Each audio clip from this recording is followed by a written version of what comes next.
ଅଇଁଠା। ଆମର ଆଜିର କାହାଣୀର ନାମ ହେଉଛି ଅଇଁଠା। ଯେତେବେଳେ ପୂଜା ବିବାହ ପରେ ପ୍ରଥମ ଥର ପାଇଁ ତାଙ୍କ ପିତାମାତାଙ୍କ ଘରକୁ ଆସିଥିଲେ, ସେ ଶାନ୍ତିରେ ବସି ତାଙ୍କ ମାଆଙ୍କ ସହିତ କଥାବାର୍ତ୍ତା କରୁଥିଲେ। ମା' ଝିଅର ମଙ୍ଗଳ ବିଷୟରେ ପଚାରିଥିଲେ। ସମସ୍ତେ କିପରି ଅଛନ୍ତି, ଶାଶୁଘରର ଶ୍ୱଶୁର ଏବଂ ଶାଶୁଙ୍କ ପ୍ରକୃତି ଇତ୍ୟାଦି ପୂଜା ସବୁକିଛି କହିଥିଲେ। ଏବଂ ତାପରେ ସେ କହିଲେ, ମା', ସେଠାରେ ମୁଁ ଏକ ନୂତନ ଜିନିଷ ଦେଖିଛି। ମାତା ପୂଜାଙ୍କୁ ପଚାରିଲେ, କ'ଣ?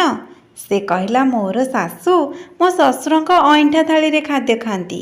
ବେଳେବେଳେ ଯେତେବେଳେ ଥାଳିରେ କିଛି ଖାଦ୍ୟ ନଥାଏ, ସେ କେବଳ ପାଣି ପିଇଥାନ୍ତି। ମା' କହିଲା, ହଁ ଝିଅ, ମୋର ଶାଶୁ ମଧ୍ୟ ଏପରି କରୁଥିଲେ। ପୂଜା କହିଲା, ମା', ତୁମେ ତ ଏହିପରି କର ନାହିଁ। ମା' କହିଲେ, ଆମେ ସହରରେ ରହୁଛୁ ଏବଂ ବର୍ତ୍ତମାନ ସମୟ ବଦଳି ଯାଇଛି, କିନ୍ତୁ ଗାଁରେ ଏପର୍ଯ୍ୟନ୍ତ ଏହା ଅଛି।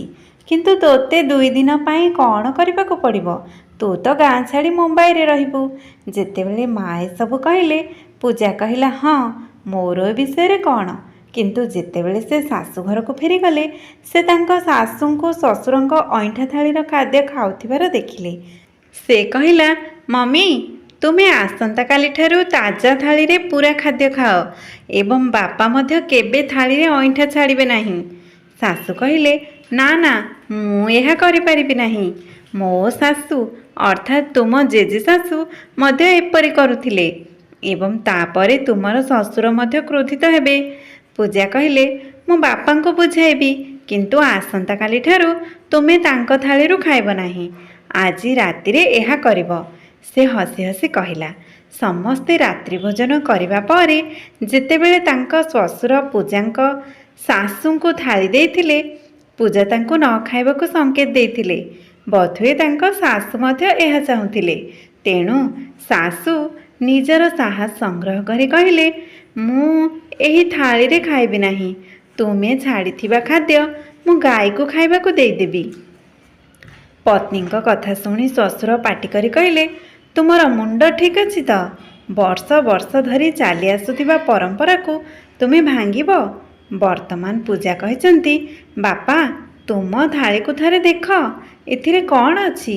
କେବଳ ଅଧା ରୁଟି ବାକି ଅଛି ଏବଂ ତରକାରୀ ନାମରେ 2 ଖଣ୍ଡ ଆଳୁ ଅଛି। ମୁଁ ଜାଣେ ନାହିଁ ପୂର୍ବରୁ କ'ଣ ଘଟିଥିଲା, କିନ୍ତୁ ଏହି ବୟସରେ ମା' ଏକ ସମ୍ପୂର୍ଣ୍ଣ ଖାଦ୍ୟ ଖାଇବା ଉଚିତ। ଘରର ସମସ୍ତ ସଦସ୍ୟଙ୍କ ଥାଳିରେ ବିଭିନ୍ନ ପ୍ରକାର ଖାଦ୍ୟ ରହିବା ବେଳେ ମାତାଙ୍କର ଥାଳିରେ କେବଳ ଏହି ଅଧା ରୁଟି। ଏହା କି ପ୍ରକାର ନ୍ୟାୟ ବାପା? ଶ୍ୱଶୁର କହିଲେ, କିନ୍ତୁ ଏହି ପ୍ରଥା ଚାଲିଛି। ପୂଜା କହିଲା, ଶତାବ୍ଦୀ ପୂର୍ବରୁ ଆମେ ଚିଠି ମାଧ୍ୟମରେ ଖବର ଦେଉଥିଲୁ।